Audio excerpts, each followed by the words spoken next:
Hello everyone, I am Aarti Singh. Welcome back to my channel जय Mauni Baba academy. आप सभी का स्वागत है आज के हमारे इस वीडियो में। आज हम फॉर्म्स ऑफ लैंग्वेज में मॉर्फोलॉजी, मॉर्फेम्स, सिंटैक्स, सीमेंटिक्स, प्रैग्मेटिक्स आदि के बारे में जानेंगे। कौन कौन से फॉर्म्स ऑफ लैंग्वेज होते हैं और इसके पिछले वीडियो में हमने डिस्कस किया था, उसमें हम फोनीम और फोनोलॉजी के बारे में पूरी डिटेल जान चुके हैं।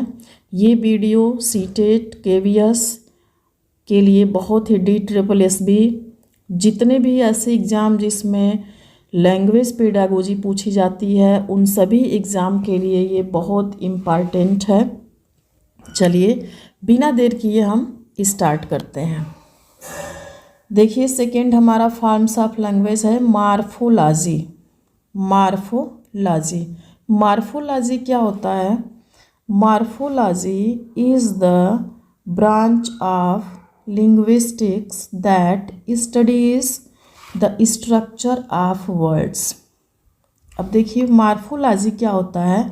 इज़ है द ब्रांच ऑफ लिंग्विस्टिक्स, यह लिंग्विस्टिक की एक ब्रांच है that studies the structure of word, जिसमें हम वर्ड के स्ट्रक्चर के बारे में पढ़ते हैं। ये लिंग्विस्टिक का एक ब्रांच है, एक कड़ी है मॉर्फोलॉजी, जिसमें हम शब्दों के रचना के बारे में पढ़ते हैं, यानी कि हम शब्द कैसे बनते हैं इसके बारे में जो अध्ययन हम करते हैं उसको हम मॉर्फोलॉजी कहते हैं। पेडागोजी में जिसमें हम शब्द की रचना पढ़ते हैं, वर्ड कैसे बनते हैं, या हिंदी में हम कहें शब्द कैसे बनते हैं, तो इसको हम मॉर्फोलॉजी कहते हैं।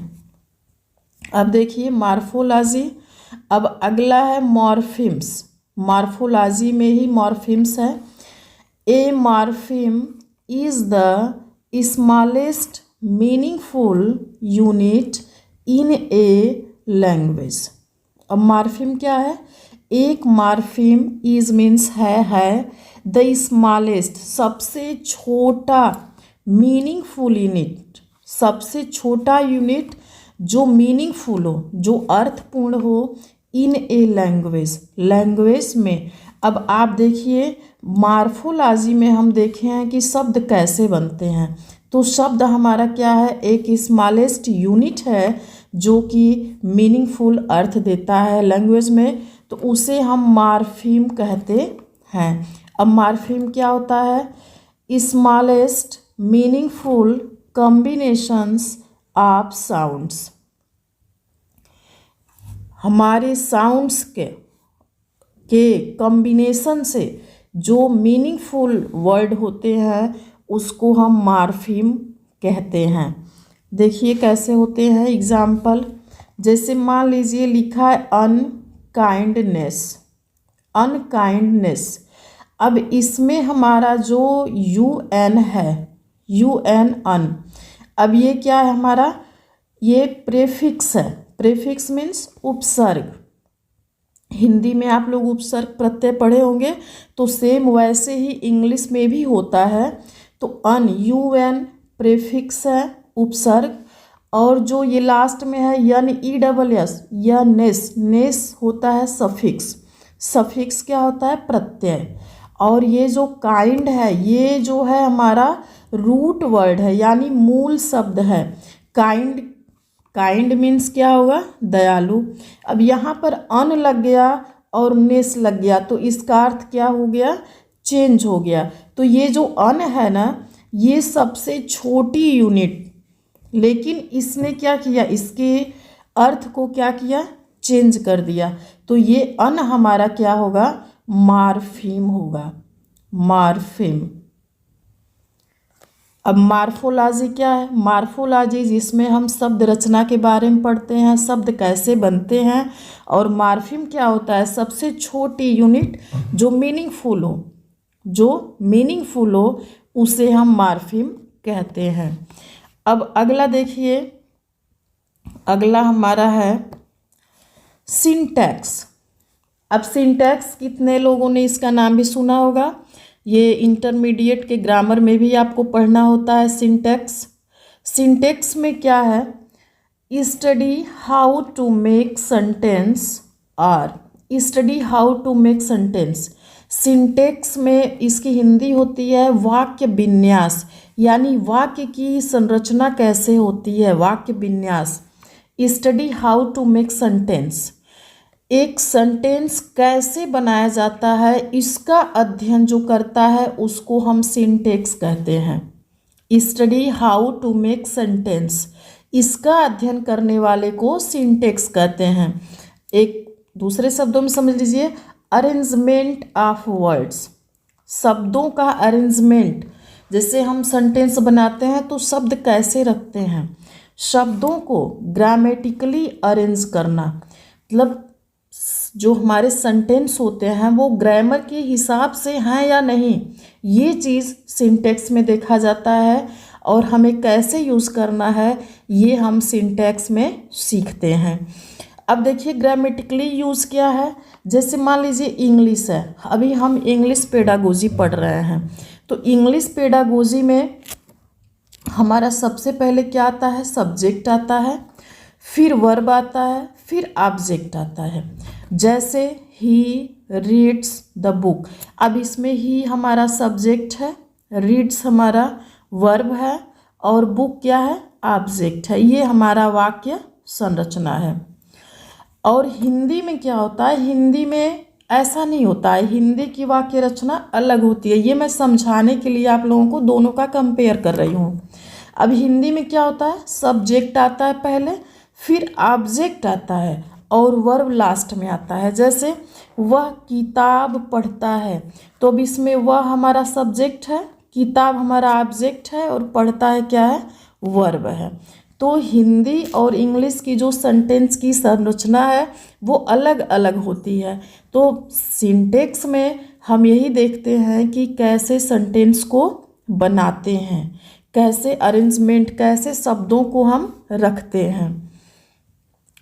आई होप आप लोगों को समझ में आ रहा होगा अच्छे से। चलिए अब अगला देखते हैं, सीमेंटिक्स। सीमेंटिक्स क्या होता है, semantics is the study of the words, phrases and sentences. देखिए ये जो आप लोग पढ़ रहे हैं ये आपके एग्ज़ाम में कोई सेंटेंस या कोई चीज़ ऐसे दे देगा, जैसे मान लीजिए दे दिया कि the study of the word phrases and sentences what called, क्या कहते हैं, तो उसे आपको देखना पड़ेगा कि इसको क्या बोलते हैं। तो ये सीमेंटिक्स जो है the study of the words, phrases and sentences. Semantics जो है, देखिए सिंटैक्स जो है वो ये देता है कि कैसे ऑर्डर में रखा गया है कि नहीं रखा गया है, और सीमेंटिक्स क्या करता है कि वह शब्दों को, वाक्यों को, सेंटेंस को, उसका अध्ययन करता है कि जो शब्द रखा गया है उसका अर्थ सही है कि नहीं है। सीमेंटिक्स ये कार्य करता है। जैसे देखिए हिज ब्रदर हैज़ एक्सपायर्ड, अब यहाँ पे ग्रामेटिकली क्या है, ये सही है क्योंकि हिज ब्रदर क्या है, हमारा सब्जेक्ट है, ये हमारा हेल्पिंग वर्ब है, और एक्सपायर क्या है, हमारा एक्सपायर्ड यानी कि मर गया, ऑब्जेक्ट, जो भी सब्जेक्ट वर्ब के बाद ये अन्य, मतलब इसको अन्य में भी ले लेंगे। हिज ब्रदर हैज़ एक्सपायर्ड, उसका भाई, अब हम अपने भाषा में क्या बोल रहे हैं, एक्सपायर्ड, लेकिन एक्सपायर्ड की जो इंग्लिश है यहाँ पर ये सीमेंटिक्स के हिसाब से ये गलत है, क्योंकि एक्सपायर दवाएं एक्सपायर होती हैं, डेट एक्सपायर होते हैं, आदमी एक्सपायर नहीं होता है। यहाँ पर लिखना चाहिए हिज ब्रदर हैज़ डेड, तो वो सही रहता। तो यहाँ पर वर्ड जो है उसकी स्टडी सीमेंटिक्स करती है। तो इस तरह से हम वर्डों के अर्थ के हिसाब से देखते हैं कि सही है या गलत है सीमेंटिक्स में, और सिंटैक्स में हम ग्रामेटिकली ऑर्डर में लगाते हैं। ये आप लोगों को अच्छे से समझ में आया होगा। अब देखिए आगे, अब आगे आप लोगों का है प्रैग्मैटिक्स।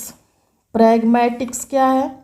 प्रैग्मैटिक्स इज द वे, प्रैग्मैटिक्स एक ऐसा वे है, रास्ता है, we convey the meaning through communication और लैंग्वेज यूज। अब देखिए, pragmatics is the way we convey the meaning through communication और लैंग्वेज यूज।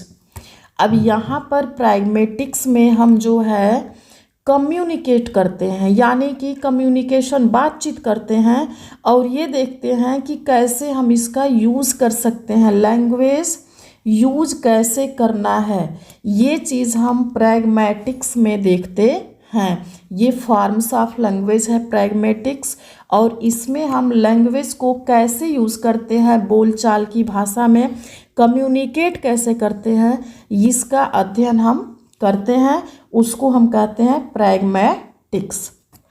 अब देखिए, ये जो मैं ये लिखी हूँ आपका CALP, ये आपका बहुत ही इम्पॉर्टेंट है, इसको आप नोट कर लीजिए, ये वेरी इम्पॉर्टेंट, ये कई बार आपके परीक्षाओं में पूछा गया है, कैल्प का फुल फॉर्म।